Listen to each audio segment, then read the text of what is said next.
Hello, friends. Lions belong to the feline family, but are these wild animals actually similar to domestic cats? In the 1970s, the Berberov family from Baku became famous all over the world. It made sense, since it's not every day that you get to hear about people that keep a lion for a pet in a regular city apartment. No one could have even imagined at the time what a strange ending this story would have. The Berberov family was very fond of animals. Many different pets lived at the home of architect Lev Berberov at various times: cats, dogs, parrots, a hedgehog, a raccoon, and a snake. Nonetheless, the family didn't plan on getting a lion. It happened by accident. One day, Nina Berberov and her children were walking around the zoo when they noticed a weak and sick cub lying motionless in the enclosure near the lions. "Mom, Mom, there's a dog," the children shouted when they saw the unfortunate cub. Unexpectedly for herself, Nina Berberov decided to take the cub home and try to nurse it to health. Convincing the zoo employees turned out to be an easy task, since they were sure that the cub wouldn't survive. The woman decided that she would help the lion cub get healthy, and then she would return it to the zoo. However, it turned out to be a bit more complicated than that. They named the cub King and fed him formula. They also massaged his front legs, which had little effect. By the way, the waddling gait remained with the animal for the rest of his life, which can be seen in the movie called Unbelievable Adventures of Italians in Russia, where King would star later. The lion grew up surprisingly affectionate, conflict-free, and grateful. He behaved like the most tame and well-mannered domestic cat.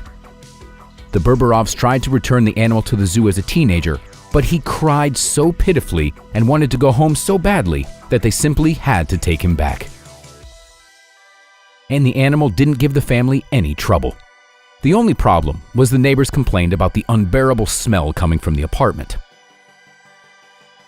When the journalists heard about King, the Berberov family became famous. A set of artistic photographs were released, which portrayed King's life in the family. The lion also starred in several movies. Ironically, it was his most famous role that became fatal for King. While the movie about the Italians in Russia was being filmed, the lion was placed in a nearby school. There was a large gym where the animal could run around and stretch between shootings. One day, a couple of students passed by and noticed the lion through the gym window. A boy named Markov began to tease the animal, wanting to show off. King decided that the young man was asking to play. The lion jumped out of the window, having squeezed out of the glass, and pressed Markov to the ground with his paws.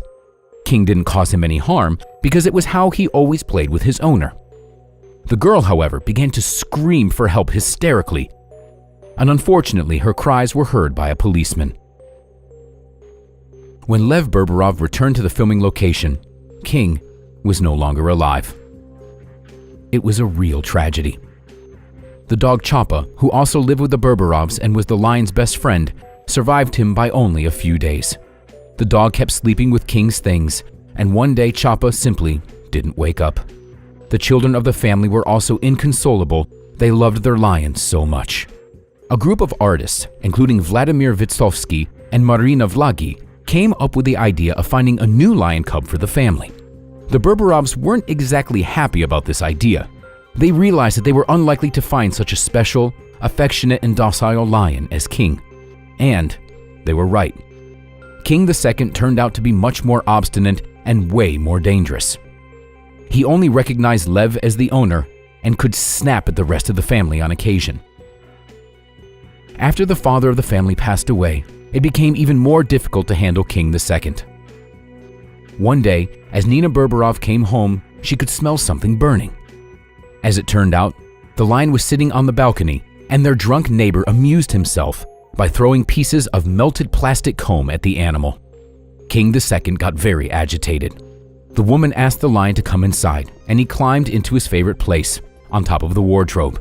But when Nina brought him food, the lion accidentally fell down on his back, and jumping back up, he hit Nina with his heavy paw. She lost consciousness, and then the lion rushed at her son, who was trying to calm the animal down. The armed policeman barely managed to defeat King II, and only after the two victims were taken to the hospital. Unfortunately, it was too late for the teenager. Nina Berberov only learned that her son had passed away a few days later when she came to her senses. The woman was deeply depressed for the next several years. She only found the strength to go on living for the sake of her daughter. Nina Berberov remarried, although she could never fully recover from what happened. This is a sad story, but it teaches us an important lesson. A wild animal isn't the one to blame for what happened. The lion should never have been living in an apartment with people. That just goes against common sense. It's completely different when the rescued animals live in parks, which are actually reserves for wild animals, and they usually have the most comfortable conditions for them. In 2012, German Valentin Greuner saved a lion cub from certain death and raised her in a wildlife park in Botswana. Since the lion arrived, which is 3 years now, I haven't really left the camp, Greuner said.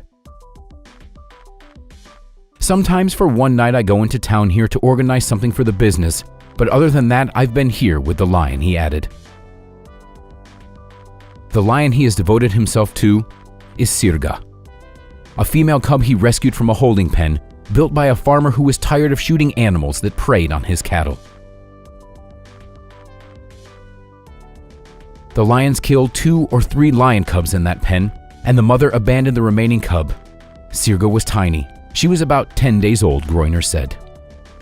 Farmer Willie de Graaf asked Greuner to nurse the cub to health in the wildlife park, and Greuner agreed. There's a cute little animal sitting in the corner, and it is already rather lively. It will grow 10 times larger, and I will have to deal with it somehow, he said.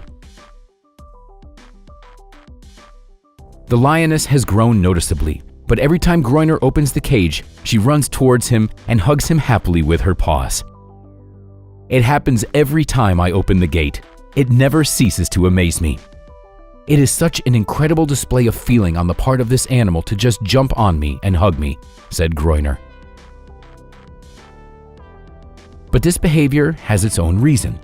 Right now, she's alone in the cage, and I think she sees me as a certain representative of her own species.